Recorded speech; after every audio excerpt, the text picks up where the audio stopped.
Scorpio, hi! Welcome to Mr. Queen PH at ito ang inyong monthly reading for October 2024.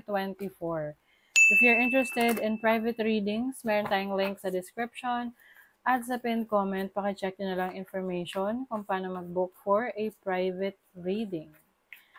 Okay, Scorpio, let's see what's coming to you October 2024.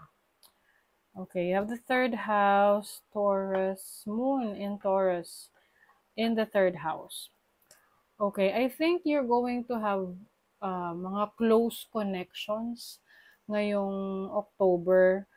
If you're looking for friends, pwedeng mga bagong kaibigan, no? Pwedeng meron kang mga makikilala through common friends, through your community.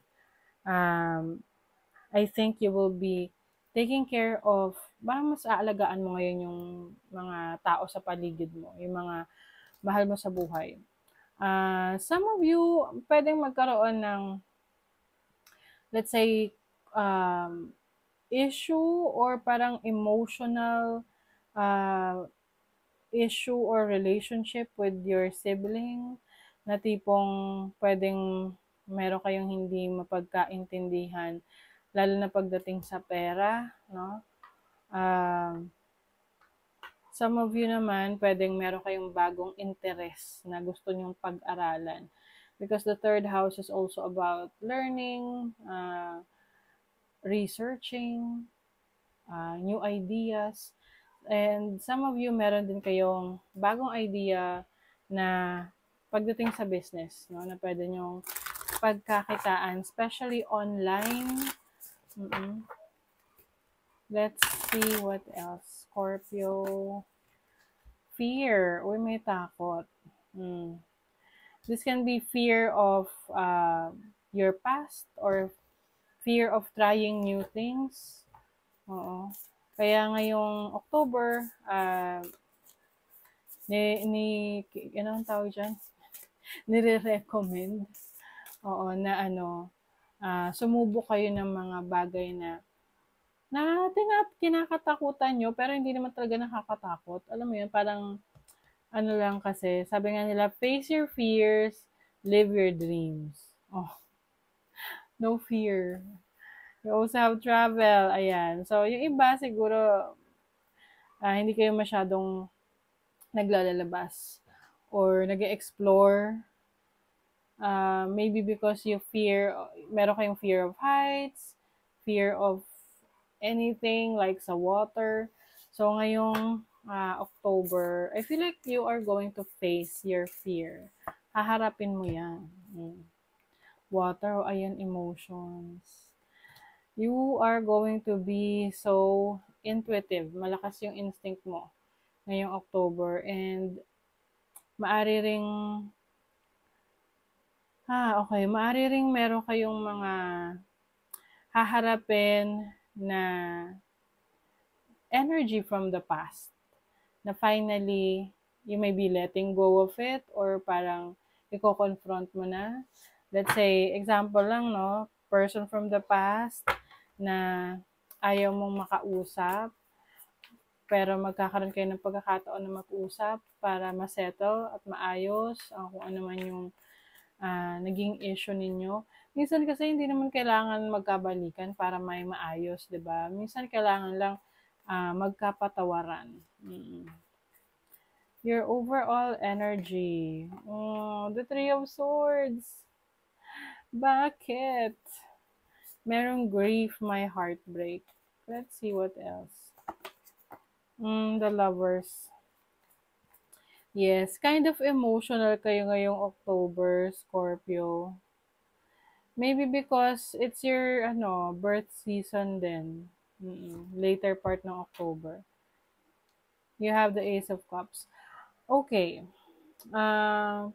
Dalawa lang yung scenario na nakikita ko rito. For some of you, pwedeng you will pwedeng magkakaroon ng separation, heartbreak, break up with someone dahil it's meant to be, no? Pwedeng hindi na talaga kayo nagkakasundo, medyo nagiging toxic na kayo sa isa't isa, and you felt na that is the best thing to do. Okay? And minsan kasi tinatanggal talaga sa buhay natin yung hindi talaga na para sa atin. Kasi pwedeng yung kanyang purpose sa buhay mo tapos na. And there's a new person na magbibigay ng bagong purpose sa buhay mo. Parang gano'n, no? Kasi pwedeng mga ano yan life's lessons, no? Mga karmic lessons na kailangan mong matutunan when it comes to relationships. And there's new beginning. So, maaring may bagong relationship na darating sa'yo. New connection. I also see forgiveness. So, yung iba sa inyo, magkakaroon kayo ng lakas ng loob na magpatawad ng taong nanakit sa inyo or nakasamaan nyo ng loob. But there is someone here na galing sa isang unhealthy relationship or toxic relationship na makakahanap ng person na talagang mas magiging masaya siya doon. May kasabihan, and it's not actually kasabihan, but ang sinasabing perception dyan is, kapag daw nanggaling ka sa isang very toxic relationship, tapos nag-end yun, after nun, yung kapalit na relationship is talagang halos perfect, or you will find bliss, you will find happiness, joy sa relationship na yun. So that's what I'm seeing for you, Scorpio. Okay, so let's see money, career, finances. You have the moon. This is your instinct, your emotions. Pagdating sa trabaho mo, sa career, sa business, you have to pay attention to your emotions kasi pwedeng meron kang decision na gagawin na padalos-dalos dahil lang sa nararamdaman mo. Let's say nalulungkot ka, tapos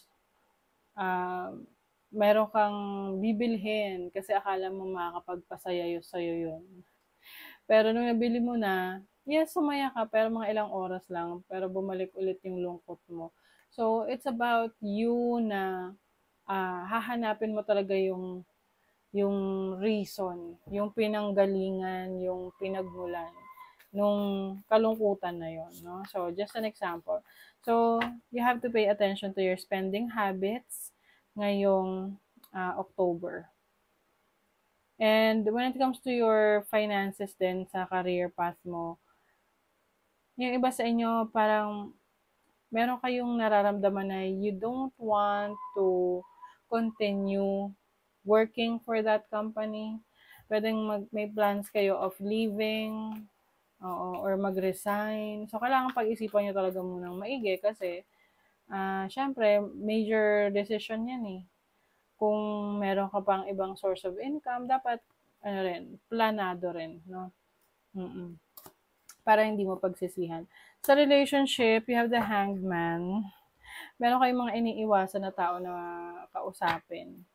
Oo, pero darating yung time talaga na hindi nyo na ito maiiwasan, kailangan nyo talagang harapin. Some of you, kung kayo is single, you may be waiting for the right person to come. Pero I think, darating to kapag ready ka na. Kasi yung iba, gusto nila may dumating na relationship. Pero ang totoo, hindi pa pala sila ready. Hindi pa pala sila nakapag-heal from their past. You have Mars in Pisces and the 12th house.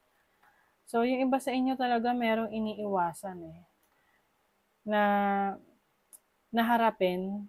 I don't know kung relationship to or obligasyon. Dahil sa tingin nyo, pwedeng ayaw nyo lang talagang harapin dahil feeling nyo hindi nyo responsibilidad.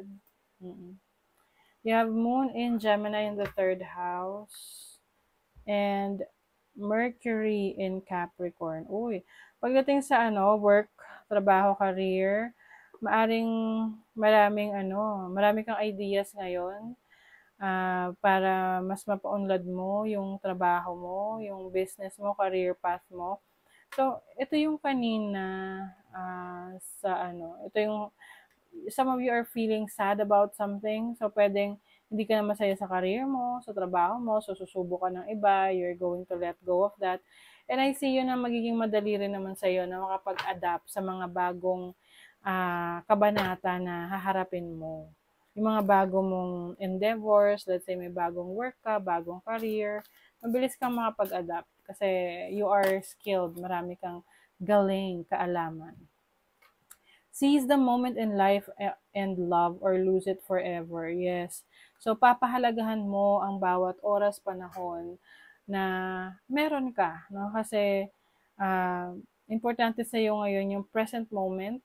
You are being in that moment, no? Na ini-enjoy mo. Let's say, for example, sa mga concerts, di ba? Yung iba, busy sila sa pagvi-video ng mga nangyayari sa paligid nila. And then meron diyan na hindi talaga siya nag-phone, nakaharap lang siya dun sa artist, pinagmamasdan lang niya, ine-enjoy niya yung moment na nakikinig siya sa music. So that is how you be in the present. So I feel like most of you, Scorpio, you will appreciate the present moment. Okay? So that is your reading, Scorpio. Thank you so much. Bye.